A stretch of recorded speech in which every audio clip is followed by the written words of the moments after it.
Thank you. Hello everyone, I'm Lucas Vandroux. I'm actually the co-founder and the lead computer vision and machine learning engineer at VIUN Engineering. And at VIUN Engineering, we develop autonomous visual inspection system. So like simply say, it's like AI platforms that learn from manufacturing operators how to detect visual defects. And today I'm going to talk about data labeling and especially about how we are not doing data labeling for our customers anymore. So maybe to start with, I'm going to explain what is visual quality inspection. So in manufacturing, basically, it's every time an operator is going to take a part and look at it with their own eyes. So they're going to look for usually defects that are scratches or changes of colors, everything you can basically see. So it's no dimensions, you don't use any tools to measure, it's not functional problems where you have to move the parts. It's just really looking with their own eyes. And maybe to give you a bit of more of a concrete example, I brought some actually images from project we did before to actually test you on this. So this one actually is the first one from injection molding plant here in Switzerland. And you have here on the left for you actually the reference parts. And you have 8 other different pictures. Actually, it used to be a picture of good parts, but we digitally added actually defects. And I wanted just to try something. So I'm just going to say the name of the letter, and you raise your hand if you think this part as a defect, okay? So who thinks the part A as a defect? Good. B, C, okay. D, E, F, G, H. Okay. I see a lot of you got the first certificate for the level of visual quality inspector. Good job.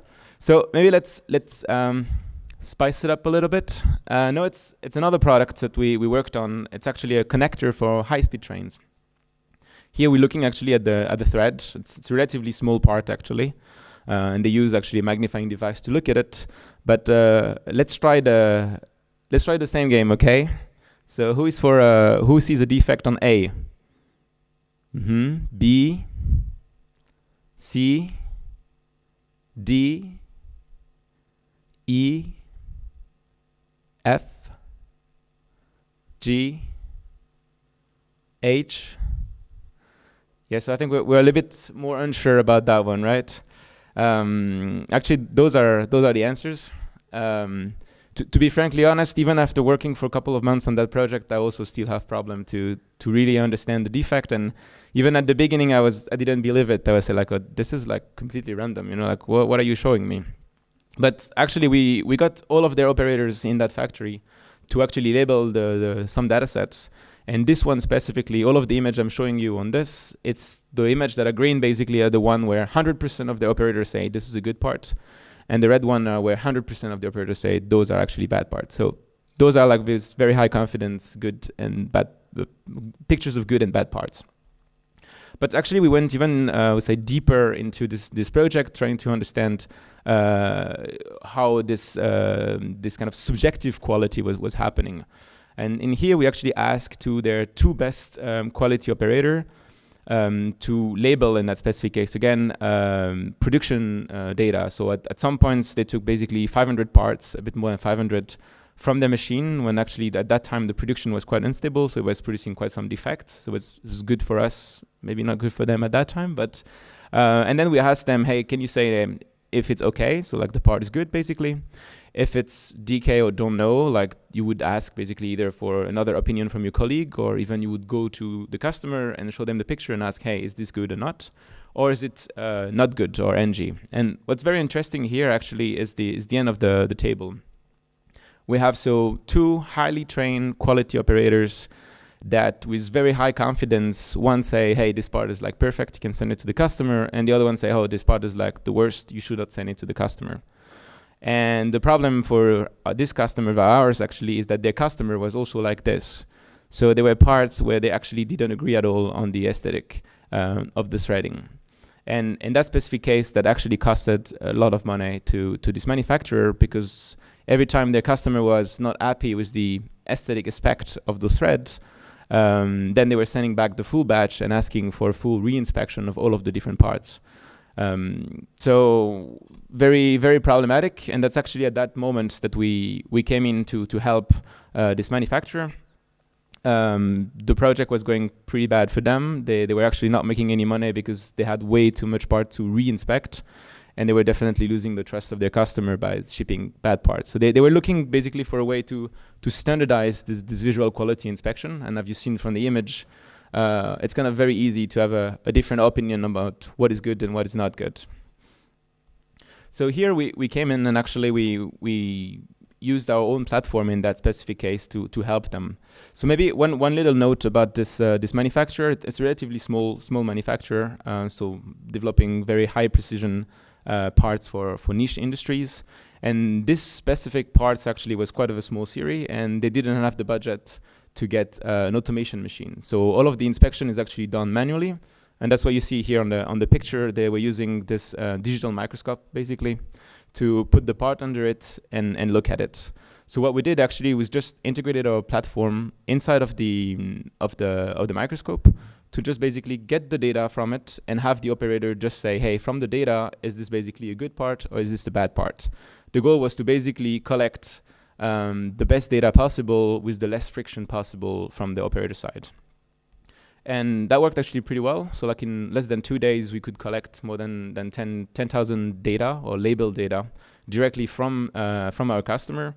It was basically the data coming from the operators, and in that specific case, their best operators.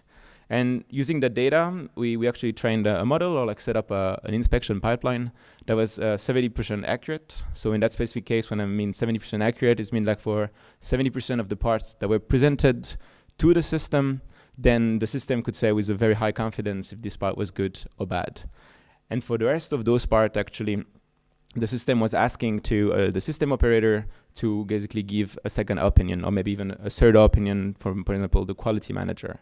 And with that technique, we actually managed to achieve the 0% false positive. So that was a success for our customer because they didn't get parts back from their own customers to reinspect. And then another thing that was quite interesting was the outcome of that project, actually. And as I said before, there was actually no automation in that specific project. But thanks to the system, they could actually reduce their labor costs. So that time, when they had the system, basically, they can put a less paid, I'll say, or a person with less experience on the machine to just basically put the parts under the microscope, work actually with the system, and then put on the side the part that the system doesn't know. So then actually the more expensive and the more experienced quality inspector could come actually and inspect those parts in batches. So that was for the use case I wanted to present you. I'm just going to do a little bit of more advertisement actually about the solution and the platform, and maybe more in details what it is. So this autonomous visual inspection system really is based on the concept that the best people to actually, in that specific case, label data for visual quality inspection problem in manufacturing are actually the operators themselves, or the quality stakeholder. Basically, the people that have the most reasons to be very careful about the quality. And it's not us, I mean, data scientists or even external labeling providers that could really tackle and really understand what quality is for all of those different specific parts and projects. So at the end, the system actually is a full digitalization actually of the visual quality knowledge that is really created with all of the quality stakeholder. And you have this whole corpus basically of images that's in the jargon there they call the defect catalog, but that is actually brought to the whole size of the full production. And this lead actually to be able to create some standardization. So what one sense is that the standardization is that we have a lot of data that is labeled by those people, but also those people basically worked on creating this data, so they're going to trust the system even more because they know that actually they are the one who teach this. And one also very interesting outcome of this is the flexibility of such system, in the sense that, I mean, data labeling, and especially in manufacturing, is one of, say, the most expensive part of say, computer vision and machine learning projects. But here, actually, the people can just install the system or use the system, put some operators, couple of days, working normally, but together with the system, and collect already enough data to actually automate their visual quality inspection. So that's all for my talk. I mean, thank you very much for listening. If you're interested, we have actually a booth upstairs with some demo. I'll also stay at the apero. You can also follow us on LinkedIn if you want. And if you have any question, I'm here. Thank you.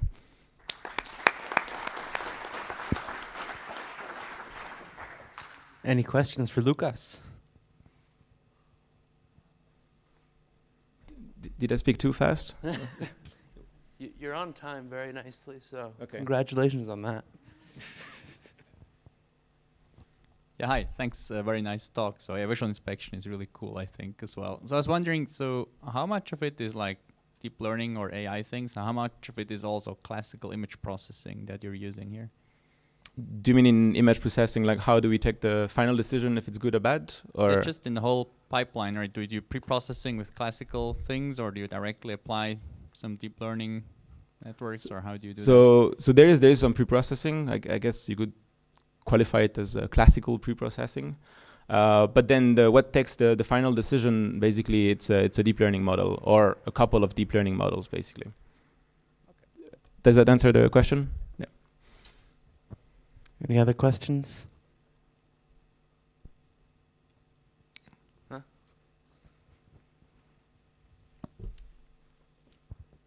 So you presented cases that are in discrete like observation. So you take the part, you put it under a microscope. Are you planning to have something like more like high speed, high volume inspections like you had in the first pictures?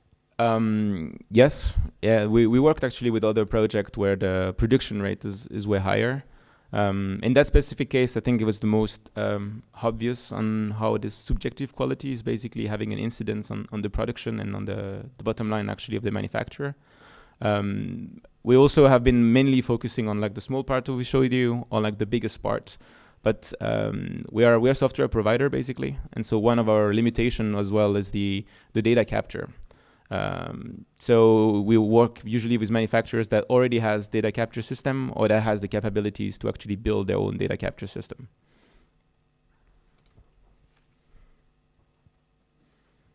How much data typically would you say you need to get like a decent enough accuracy? Or the range roughly, let's say like. I mean, it depends on the problem. For the first one here, you see where the defects are pretty obvious, I would say. Here, basically, 20 images are necessary. For this one, it was a lot more that were really necessary to, like the 10K that we showed you were really 10K data. And you see it's still 70%, 74% accuracy to make sure that we have 0% false positive. But the good thing about it is that the system is still on and people are still working with it, so the data keep coming basically. Now we're rolling. This is good.